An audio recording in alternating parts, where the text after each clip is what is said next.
Hello everyone, welcome to learn with Shefali. तो आज हम लाइफ प्रोसेस क्लास 10 साइंस का जो चैप्टर है हमारा उसके इंडेक्स क्वेश्चन करेंगे पेज नंबर 95 एंड 101 पेज की।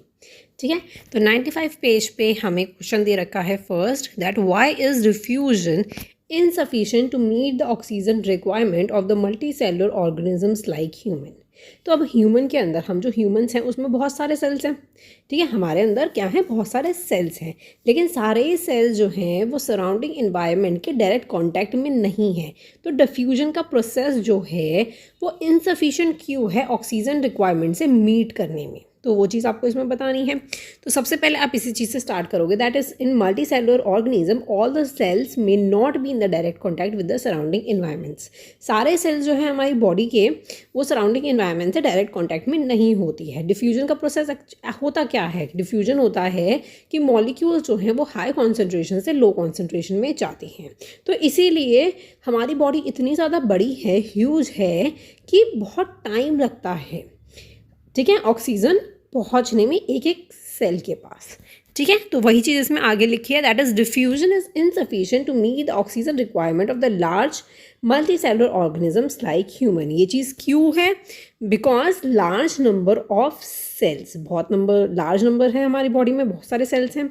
Huge size of the body, हमारी बॉडी का साइज बहुत ज़्यादा है। Oxygen can not diffuse into all the cells of the human body quickly. जल्दी से हमारी बॉडी में ऑक्सीजन जो है वो डिफ्यूज़ नहीं हो पाता है, ठीक है, क्योंकि हमारी बॉडी ह्यूज है। Oxygen will have to travel large distance, oxygen को कितना बहुत ज़्यादा डिस्टेंस ट्रैवल करना पड़ता है to reach each and every cell of the body. ठीक है, हर सेल तक पहुंचने के लिए उसका डिस्टेंस उसे ज़्यादा पड़ेगा, उसे ज़्यादा ट्रैवल करना पड़ेगा। ठीक है, आई होप आपको ये क्वेश्चन बहुत अच्छे से क्लियर हो गया होगा। नेक्स्ट क्वेश्चन है what criteria do we use to decide whether something is alive. सबसे पहले आपको ये बताओ, नॉर्मली अगर हम देखते हैं कि कोई चीज़ जिंदा है तो उसको हम कैसे चीज़ देख सकते हैं, वो वॉक कर रहा है, वो ब्रीथ कर रहा है, वो उसकी ग्रोथ हो रही है। जैसे हम क्या है, छोटे से बड़े बड़े होते जा रहे हैं तो हमारी ग्रोथ हो रही है, हम सांस ले पा रहे हैं। मेन चीज़ क्या है, सांस ले पा रहे हैं और हमारी बॉडी क्या है, मूवमेंट कर रही है, तो हम बोल सकते हैं कि हम जिंदा हैं, अलाइव है। लेकिन क्या होता है कि कुछ चीज़ें जो हैं हमें पता नहीं चलती हैं कि वो अलाइव है या नहीं है। तो हमारे पास लाइफ प्रोसेस, पूरा जो चैप्टर हमने पढ़ा है दैट इज़ न्यूट्रिशन, ये जितनी भी चीज़ें हैं जो हमारी आंखों से विजिबल नहीं होती वो हमारे ये लाइफ प्रोसेस के क्राइटेरियाज हमें बता देती हैं। ठीक है, आंसर पढ़ते हैं। Walking, breathing, growth and other visible changes can be used to determine whether something is alive or not.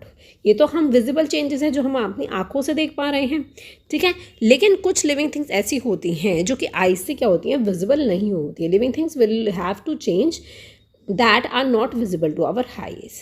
Hence, the presence of the life process is fundamental criteria to decide whether something is alive. तो life process के जितने life process का presence होना वही आपको बता देगा कि ये चीज़ अलाइव है या नहीं है। ठीक है, बहुत आसान क्वेश्चन था।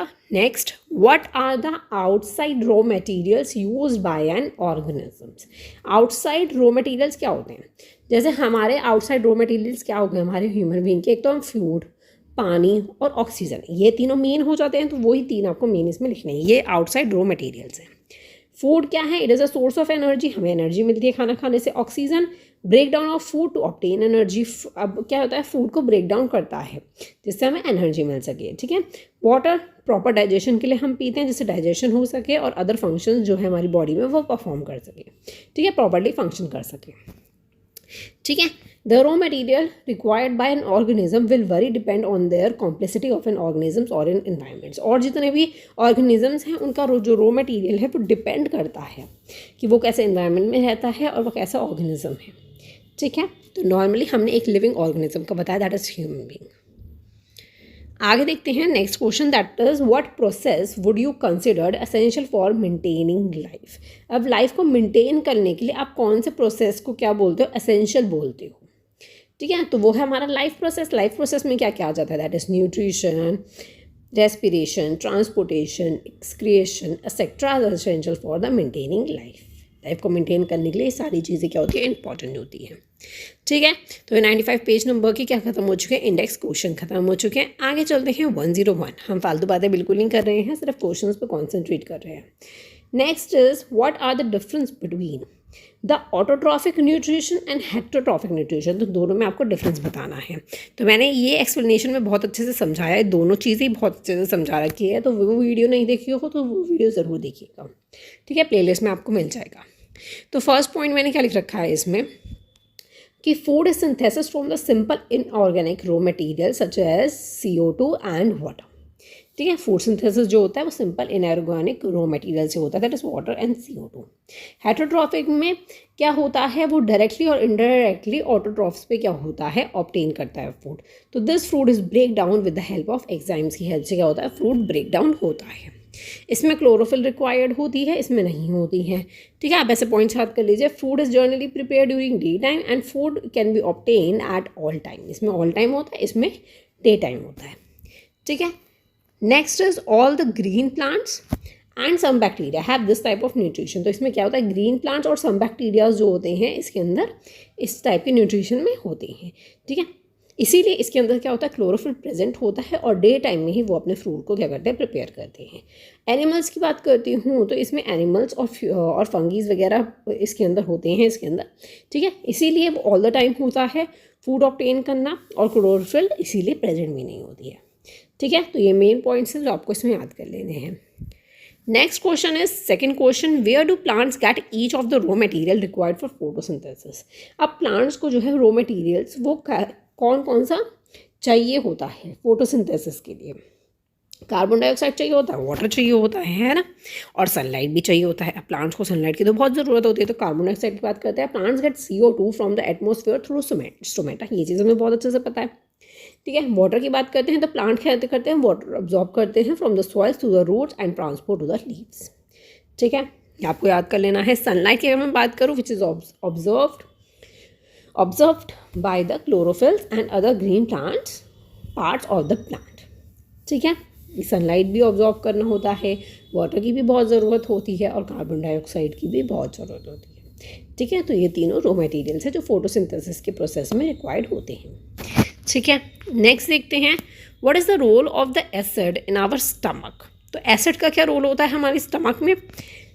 अब एसिड कौन सा वाला, दैट इज हाइड्रोक्लोरिक एसिड, जो हमारी बॉडी में क्या होता है, बॉडी में क्या स्टमक में प्रेजेंट होता है, जो कि करता है डिजॉल्व करता है फूड को। ठीक है, और एक एसिडिक मीडियम बना देता है, क्रिएट कर देता है। और वो जो इसमें जो एंजाइम्स होते हैं दैट इज पेप्सिन, ये जो होता है पेप्सिन को कन्वर्ट करता है और इसमें क्या होता है, प्रोटीन डाइजेस्टिव एंजाइम्स क्रिएट होते हैं।